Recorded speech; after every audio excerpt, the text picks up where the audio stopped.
हजरत अब्दुल्ला बिन जाफर रज़ियल्लाहु अन्हु एक मर्तबा मदीना मुनव्वरा के बाग पर गुजरे। इस बाग में एक हबशी गुलाम बाग की रखवाली करता था। गुलाम रोटी खा रहा था और एक कुत्ता इसके सामने बैठा हुआ था।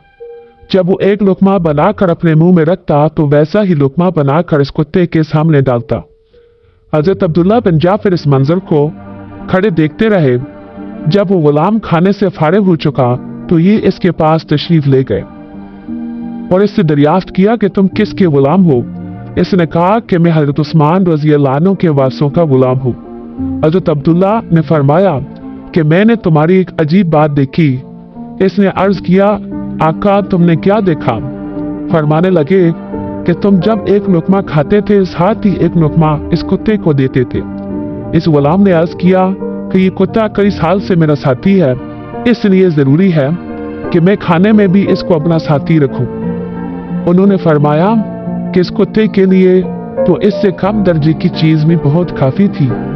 गुलाम ने अर्ज किया, मुझे अल्लाह जल्ल शानू से इसकी गैरत आती है कि मैं खाता रहूं और एक जानदार आंख मुझे दिखती रहे। हजरत इब्न जाफर रज़ियल्लाहु अन्हु इससे बात करके वापस तशरीफ लाए और हजरत उस्मान के वारसों के पास तशरीफ लाए और फरमाया कि अपनी एक गर्ज लेकर आप लोगों के पास आया हूं। उन्होंने कहा, क्या इरशाद है, जरूर फरमाइए। आपने फरमाया कि फला बाग मेरे हाथ फरोख्त कर दो। उन्होंने अर्ज किया कि आपकी खिदमत में मुहदिया है, इसको बिला कीमत कबूल फरमा ले। हजरत अब्दुल्ला फरमाने लगे, मैं बगैर कीमत लेना नहीं चाहता। कीमत तय होकर मामला हो गया। फिर हजरत इब्न जाफर ने फरमाया, इसमें जो गुलाम काम करता है इसको भी लेना चाहता हूँ।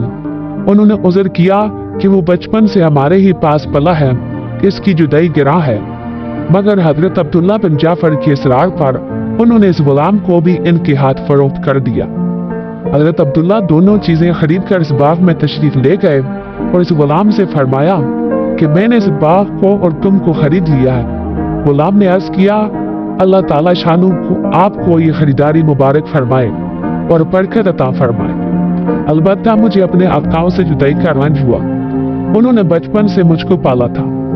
हजरत अब्दुल्ला बिन जाफर रज़ियल्लाहु अन्हु ने फरमाया कि मैं तुमको आजाद करता हूँ और ये बाग तुम्हारी नजर है। इस गुलाम ने अर्ज किया, फिर आप गवाह रहे कि ये बाग मैंने हजरत उस्मान के वारसों पर वक्फ कर दिया। हजरत अब्दुल्ला बिन जाफर फरमाते हैं कि मुझे इसकी इस बात पर और भी ताज्जुब हुआ और इसको बरकत की दुआएं देकर वापस आ गया। क्या अखलाक और किरदार था इन लोगों का कि जिनके अखलाक और किरदार को देखकर लोग इनकी गुलामी को आजादी पर तरजीह देते थे। और इस वक्त के गुलामों में भी कैसी ईमानदारी और कैसी दयानतदारी थी। सुभान अल्लाह।